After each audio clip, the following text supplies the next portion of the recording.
Hey dudes, this is Miss Misery of Movie Massacre, and you're listening to Tommy Throwback Kovac on Splat from the Past. Tommy will come anywhere. Hey dudes, welcome to Splat from the Past, the only 80s themed horror and sci-fi show where things could get totally radical. Now today, I will be welcoming back my good friend Miss Misery, and she's promoting a book that she has coming out, or it's out already, one of the two. It's called A Scream in the Night, and then something else called Monster of Golden Gate, which I'm going to ask her all about and just talk about projects and catch up and stuff like that. I love Raina. She's fucking awesome, and it's going to be great to have her back on. It's been over a year now. So yeah, here is my new interview with Miss Misery.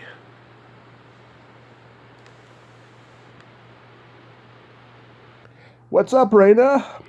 Hi. How are you? Going through the motions like everyone is. Oh, I know what you mean. Yeah. I think everyone's going through it. Yeah. Oh my God. How are you holding up in this clusterfuck pandemic? I'm finding myself creating new ways to do stuff. You know what I mean? Like, Yeah. and putting more on my plate, which sounds weird because we're in the pandemic. It's not like I don't do anything, but I'm not even kidding. I put more on my plate.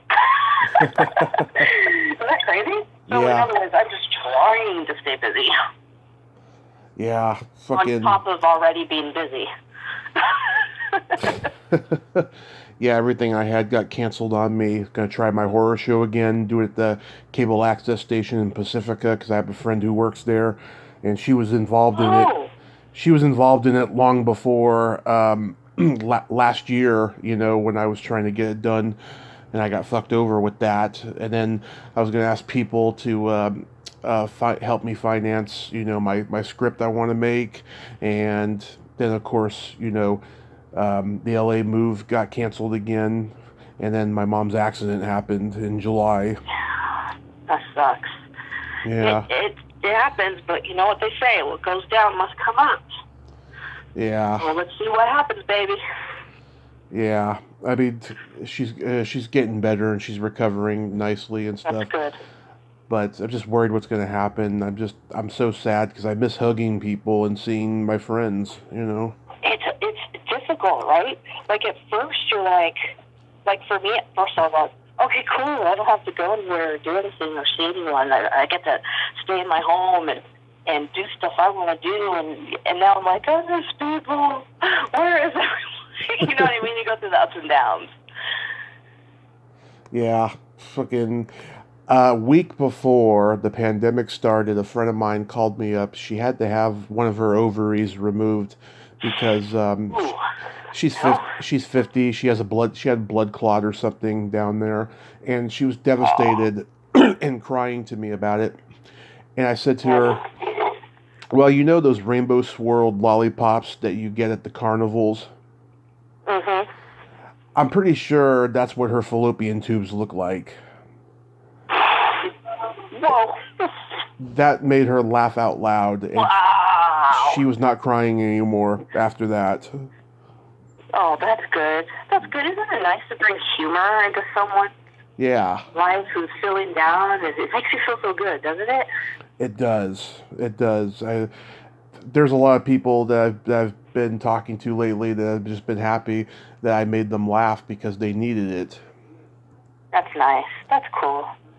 Yeah. So tell me about A Scream in the Night.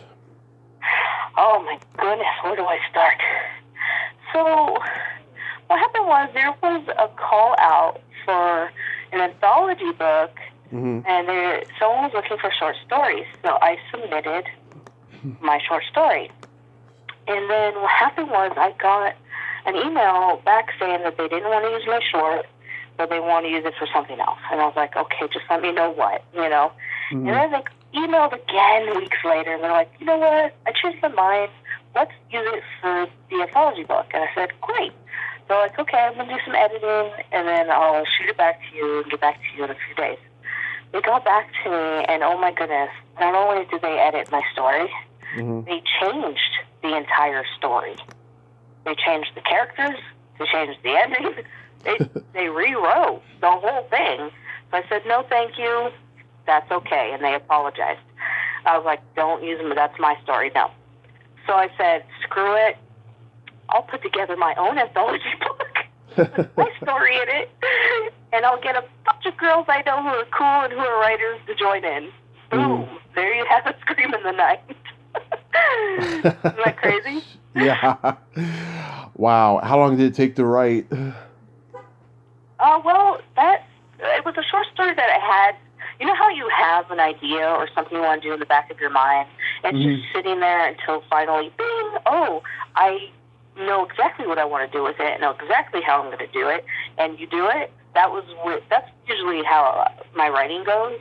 So with that short story is one night, like it was like in the back of my mind, it's still there, and then all of a sudden one night I was like, boom, I know exactly how I'm going to write this, and I wrote it. So it took me probably an hour and a half to write it, and for some reason, like I love to write. I write a lot. Yeah. What's so weird is I'm such a weirdo. You're gonna think this is so weird. When it rains, I write more, and I have more. I don't know. I just seem to have more epiphanies when it's raining, when I'm writing. Is that weird to you? Yeah, I mean, I see you like hashtag writing on Facebook every day. Yeah, I write all the time, but for some reason, when it's raining out and you got that atmosphere, you know what I mean? It's one of those hot chocolate cozy nights. You're like, you know what? I know exactly what I'm going to write, and I don't know what it is. The rain seems to always bring out a better writer in me. It's so weird to explain. I'm such a weirdo. But yeah, I wrote that on a rainy night, in other words, to make a long story short. Yeah, no, it's not weird at all, because I write and I drink, Veranda blend Starbucks coffee, and that helps me, Oh, wow. It's just like I had a friend years ago who loved to play guitar, but he only played while smoking cigarettes. It was really weird. Milking cigarettes? Has weird quirks, right? Yeah. Well, David Lynch, he used to write his screenplays, handwrite his screenplays at the Bob's Big Boy that used to be in the San Fernando Valley in those days, and he would get like these triple thick chocolate shakes and endless cups of coffee, and just it would give him such a rush with creativity on how to write these weird scripts that he wrote. Wow, I did not know that. That's crazy and cool. Yeah. So that's where like Blue Velvet and Wild at Heart and Twin Peaks came from. Oh, there you go. Wow, and history was made. Yep. Right? Exactly. So are these stories mostly scary, or is there any funny stuff in there? Yeah, you always have your funny moments. A lot of it's scary.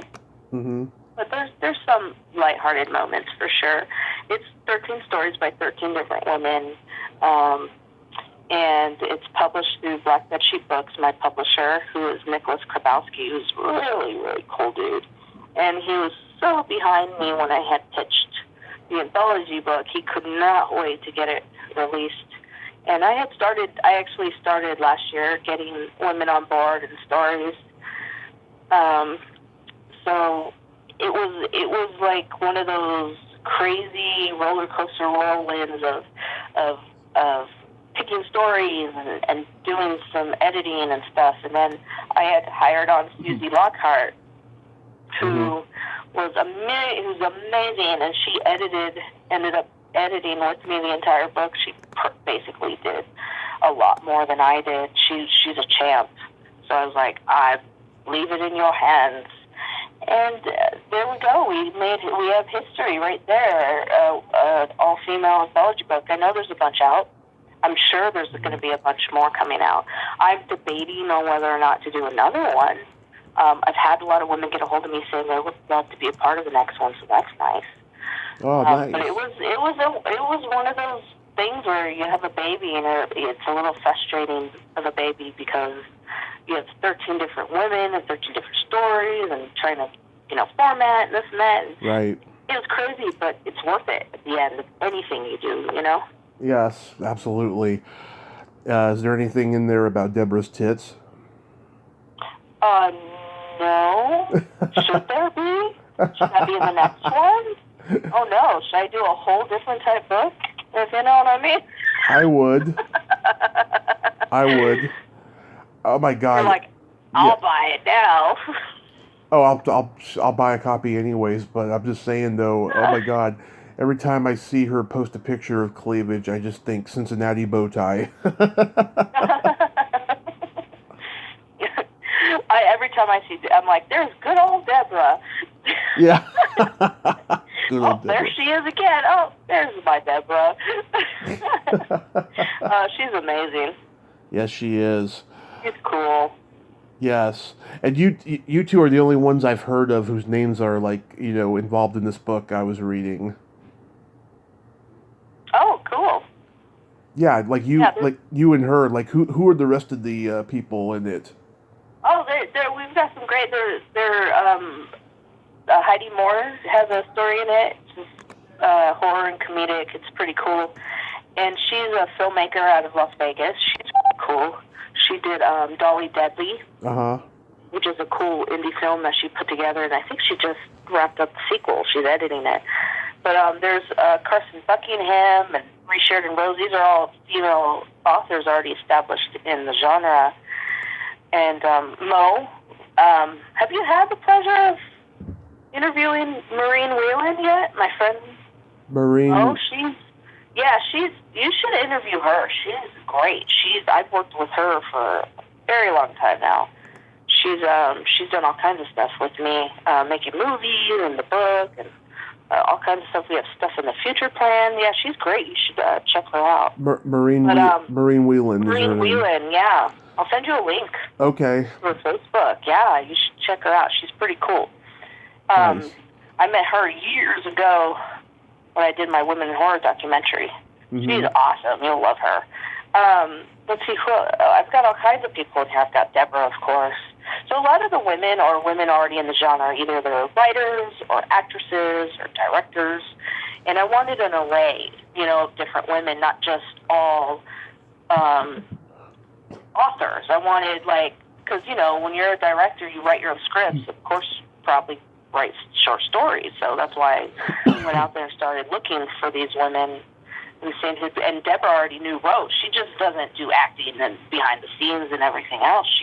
She writes too, which is amazing. So I'm like, let's get more of your work out there, So I wanted an array of different women. And I'll probably do that again for the second book if I decide to do another. If I do another one, it probably won't be till next year, though. That's awesome. What about the Monster of Golden Gate? I was seeing something about that too. Oh, Monster of Golden Gate is a black and white cheesy monster movie I made years ago. Oh, okay. I can't even remember the year. But what happened was I kept thinking, every horror hosts the same films all the time. And that's one reason why I didn't want to host movies when I first started doing Movie Massacre. Before Movie Massacre, I had The Last Doorway, which was a 30-minute show where I went to cons and I just did interviews, showed short films, and promoted people. I didn't host movies. I was against it because all the other hosts host the same thing. Yeah. So I decided to make my own cheesy black and white monster movie and then just send it out to any horror host who wanted to host it. Huh. We made one in Golden Gate Park in San Francisco. Mm-hmm. Took 3 months maybe because we were all doing it in between jobs and whenever we could all get together, Mm-hmm. And then during the time I was filming, I went out to LA for 3 weeks to work on some movies and do some stuff there. So production went on hold, but when I got back, we finished it pretty quick, which was nice. There's so much good feedback on it, and I feel like I didn't put, how you're your own worst critic? Yeah. I feel like I didn't put enough energy or enough time or maybe not enough writing into it. Like, I always do that to myself. But then all of a sudden I get all this good feedback. I'm like, what? Really? You liked it? And it's very popular amongst kids, apparently, from what I've heard at conventions, from parents who have bought it and their kid watched it. They loved it. I'm like, wow, I should probably shoot another one. So we've actually been toying with doing another cheesy monster movie. So we've been debating on that. Like, sometimes I don't like to go backwards. You know, like, I have things set for the future, and then I feel like if I do another cheesy monster movie, I'm going backwards because I've already done one. Mm-hmm. But then again, I mean, they're fun and people love them, so why not, right? Yeah. Oh, that's so cool. Yeah. Yeah. And who showed the movie when you released all it? kinds of stuff. I'm trying to think. I know I ended up hosting it myself. I hosted it and showed it out to a bunch of channels. And I think 6 or 7 different horror hosts hosted it too, which was pretty cool. And they were very supportive over it. And they loved it too. And I thought, wow, this is really cool. It'd be nice. It'd be cool if all the horror hosts made their own indie film and we all showed each other's films. That'd be cool. Your own cheesy monster movie. I was thinking it would be awesome. But I'm actually toying with the idea that if I do another one, it might be more film noir. Yeah. Type of a monster film. Yeah, that's cool. I love film noir. Yeah. So it's a lot of. I did do a lot of film noir research and images and kind of, and what helped a lot was watching shows that, you know how some TV shows go into black and white and do film noir episodes? Yes. That really helped a lot. So I did start writing a script. I would say between you and me, but I know everyone's going to hear this. So between all of us, I did start writing something. So we shall see what next year brings. Because of the pandemic, there hasn't been any filming. Yeah. So if by chance I have to shoot more Movie Massacre episodes, it's in my dining room, my setup, so I could just film me hosting some shows. Yeah. But it's going to feel weird not having my cast and crew. But, gotta do what you gotta do, right? Yeah. Yeah, for sure. But I wish everything will just go back to normal at some point. Everything seems to be okay, but we'll see what happens. Yeah, fuck, I miss conventions. I miss going to them. I miss everything about them. And it's like when you're doing stuff, like for me, I'm doing all these cons and signings, and I'm like, oh my God, okay, cool, I can use a break. This sounds great. yeah. And then when you're on your break, you're like, no, I missed this, I want to go back to it. Right? Yeah. It's like one of those, well, for me at least, it's like that. It's like, God, I miss a con. I miss seeing people. At first I was like, that's cool, I'll just take a break. Whatever. I'll see how this rides out. Now I'm like, oh God, where's the next con? I want to sign something. You start freaking out a bit, Yeah. But what helps is looking at pictures and knowing that sometime in the future it will happen again. I hope. Yeah. I also miss getting laid too. That was my goal for 2020. Yeah, to go back to getting laid more and stuff, because it's been a while since my accident. It was on your 2020 bucket list? That was on my 2020 bucket list, yeah. Wow. Well, that pandemic put a damper on you. Yeah, and I got a couple years away till I'm 40. Wow, so the pandemic cock-blocked you. Holy crap. It did. It cock-blocked me in a huge way. But... Wow. Yeah. Pandemics, man. But oh, God. It sounds like you got a movie script to write there. Yeah. Oh, God, there's so many movies I want to write. But... you should write Cock-Blocked by the Pandemic. Cock-Blocked by the Pandemic. Written by... or Cock-Blocked by a Pandemic. Like, people are like, what the hell is this? And it'd be hilarious. I think you should do that. I think it would be boring, because all I do is podcast, smoke weed, and jack off. That's all I do. Well, that could be the whole movie, I guess. Or, well, you gotta put some drama in there, right? Well, it's boring. Oh. well, you gotta think. I guess when you do a movie like that, you gotta think more Kevin Smith, like Mallrats or Clerks. Right. You know what I mean? Like, I think that getting those movies and putting that level on it, I think you'll be fine writing it. You just gotta watch a bunch of Kevin Smith movies and study them. Boom, done. Yeah. May as well. Why not? Yeah. Frickin', I was thinking about writing a script that takes place living in a bomb shelter that has kind of a Kevin Smith feel to it. Oh, wow. Where are you going to find a bomb shelter? You can make one up. I mean, they're not hard to make. Okay, cool. Yeah, it's usually a little, white room with like 2 beds, basically. Yeah, that's true. It would be an easy setup, huh? Yeah. It's like renting a guest room in someone's house. Yeah, well, you may as well just rent a guest room in someone's house and fix it up. Yeah. An Airbnb. Yeah. That's funny. Do you how many hours a day do you spend writing?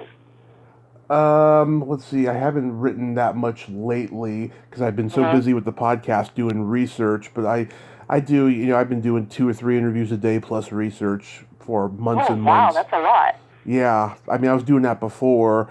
I mean, when you first met me, it wasn't as frequent. I had trouble in the first year getting guests, but now in the last year and a half, I've had no trouble getting guests, and I've had fucking icons like Ed Asner and Burt Ward and people like that. Yeah. What episode are you on now? Like, how many do you have? Oh, you didn't see my status yesterday? I have 1,000 yesterday. Oh wow, that's great! Congrats. Thank That's you. Awesome. Thank you. You're 1,002 today. Woo! So what's my prize? No, I'm just kidding. It's I didn't see your stats yesterday. So, lately, it's been like I've been busy writing and editing my stuff, and I have another publisher that I'm going to be publishing through, so I've been working with them off and on. So it's hard. When I'm on my Facebook, I'm checking messages a lot and trying to kind of keep up, but then scrolling through people's stuff's been like very fast. Like, oh yeah, no, like, yeah, oh, it was cool, great, okay, I got to go. You know what I mean? It's like I haven't been able to really social media my time, and it gets a little. Sometimes I feel like I'm on my phone too much. You know what I mean? Yeah, Sometimes I'm like, oh my God, why is my hand cramping? Why do I have to wear a brace? Oh, I'm on my phone. I've been having phone conversations with my podcast guests, like private phone conversations, and they are more entertaining than the podcast themselves. I'll tell you. Oh wow. Yeah. Oh my God, there's one guest of mine. She wants to do a whole podcast where we talk about my dick. Really? Yes. Oh, a whole 30 minutes. Or maybe even longer. Who knows? Oh, that'd be funny to call it something like that. You're like, I want to do it. longer. Yeah. Yeah, I want to do it. I'm thinking of having her do it, be my last guest of 2020, do like a New Year's Eve thing where we talk. Oh, yeah. It'd be like this whole, you could call it like the special edition episode. Yeah. The New Year's Eve special edition episode. Yeah. Holy crap, you could totally do that. That'd be awesome. And maybe she'll be down for me to have an orgasm on the air. And then, you should be like, listen now for a limited time, only for 7 days, and then get all these plays, and then 7 days, be like, just kidding, it's going to stay up forever. Yeah. That's brilliant. I love that. That'd be great. Yeah. This year I've been celebrating 1985 movies, and I'm trying to get everyone on for like the 35th anniversary of, Reanimator and Return of the Living Dead and Day of the Dead and stuff like that. Oh, man. You know how long it's been since I've seen Reanimator? How long? A very long time. I watch it at least once a month. Really? Oh, my God. I haven't seen it. So, what sucks is, okay, this is what happens, right? Uh-huh. I have this goal every October. And it's like a minor goal because, you watch horror all year round. But for some reason, for the month of October, I try to make a goal to watch a lot of the films that I haven't seen in a long time.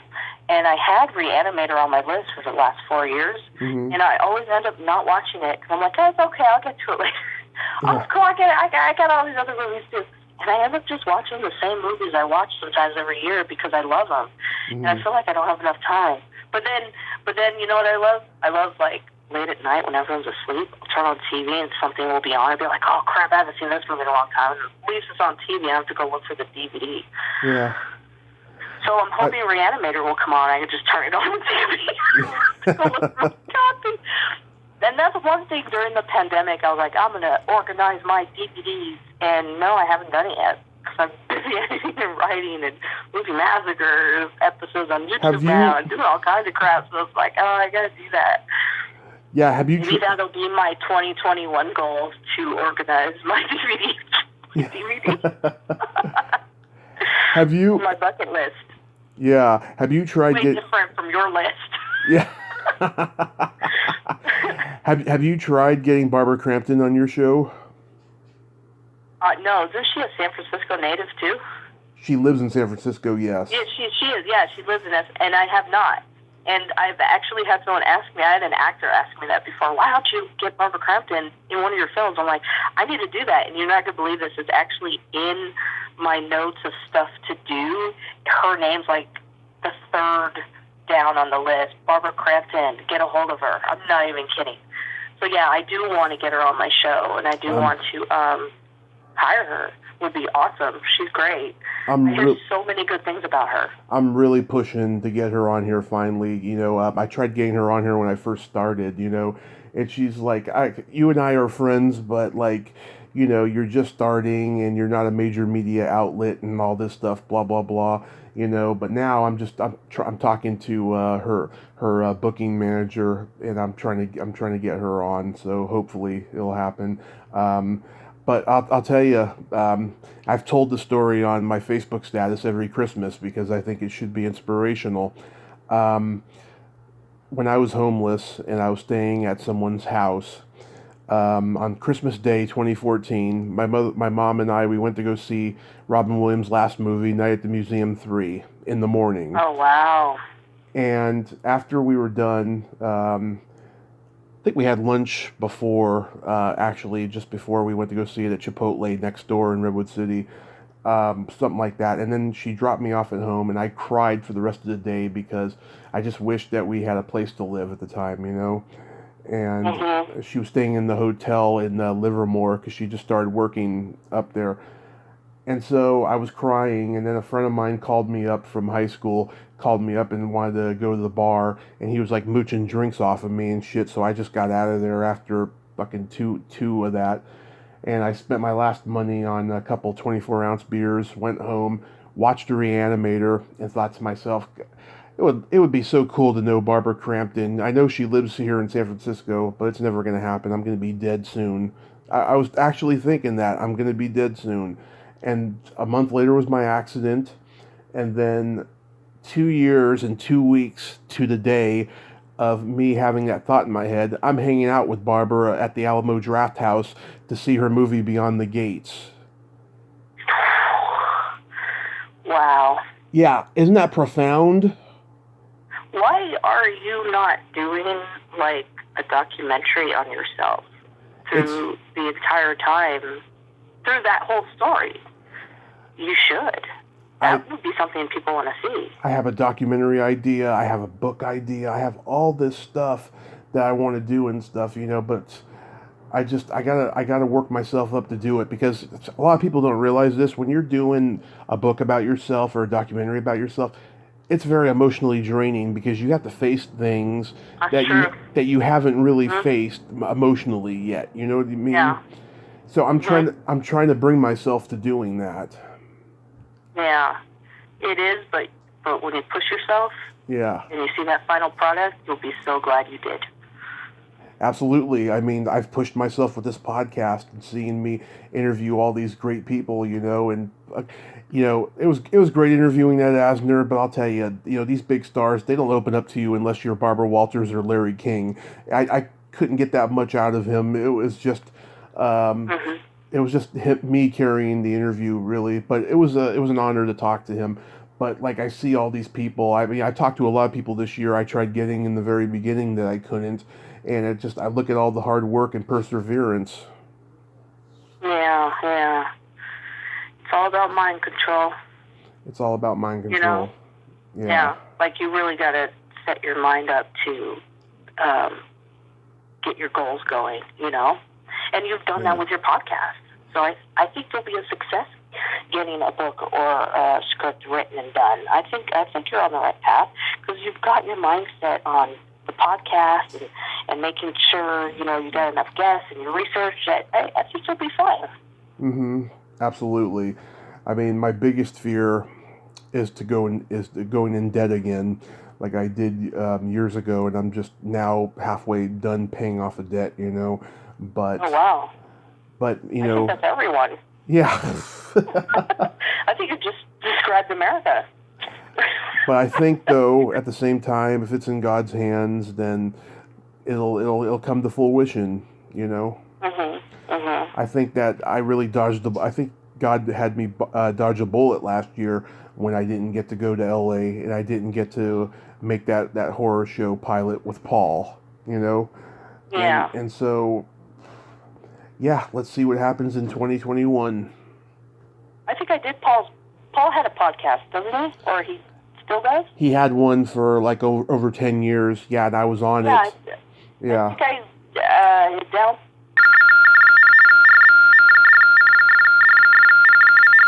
Podcast setup. What was that? What was that ringing noise? Oh, I don't know. I thought that was on your end. I don't know what that was.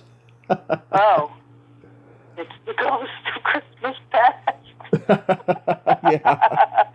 I don't know. I thought that was on your end. I thought maybe your landline was trying to talk to you. Maybe. I don't know. It sounded like Jingle Bells or something. Oh no. Christmas is trying to take over. The month of October. Oh, Jesus. That's funny. Oh my God, that's hilarious. Yeah. What was I saying? Oh yeah, me and my friend Mo, who I'll send you a link to her Facebook. You could check her out on her IMDb. We did his show out of nowhere because my husband's band, Damn It, was doing a podcast interview. I can't remember the name of the show. And like 2 doors down was Paul. And he was like, hey, who's you guys? And we explained it to him who we were. It's just like, come on in, let's interview you. And we were like, yeah, all right. So that's how we met Paul.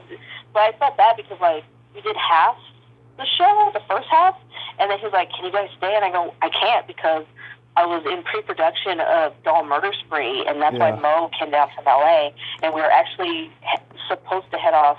We had to go to Antioch because I was meeting with a bunch of the crew at the house we were shooting at to go over the script and everything, and some of the actors were coming. Yeah. So I felt bad I had to go, but I was like, sorry, gotta go. But it was pretty cool. It was really nice. I don't know. They still have that. That was a little cool building that they had where they had like rooms with different podcasters, and it was pretty cool. But I don't know if it's still there. I'll never talk to him again, so I don't know. Because that whole Boo Roads thing that happened. Yeah. Yeah, that sucks. That sucks. Yeah. Well, things happen for a reason, so it's probably a really good thing it happened. Yeah. Well, now you bigger and better. Yeah. Well, I've let the whole Bay Area circle of horror people know about her and stuff, so. They know her MO and everything, so. Wow, that's crazy. Yeah, I mean, it was pretty scary. I mean, I had a troll that came from it, some random guy who I didn't even know, who was trying to fucking, who was trying to like blackmail me and shit and stuff. So I had to block him. Yeah, and he was bothering my friends and stuff. That's the internet for you. Yeah. I think that's the one reason why I get why a lot of big celebrities don't have Twitter or Instagram or anything. You know what I'm saying?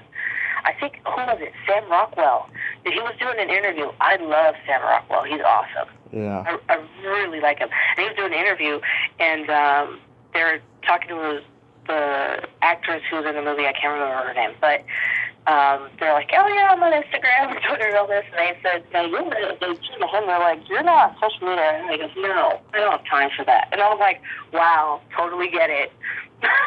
With the internet trolls and people who just love to talk crap and hide behind their computer, yeah, I could totally see what it is.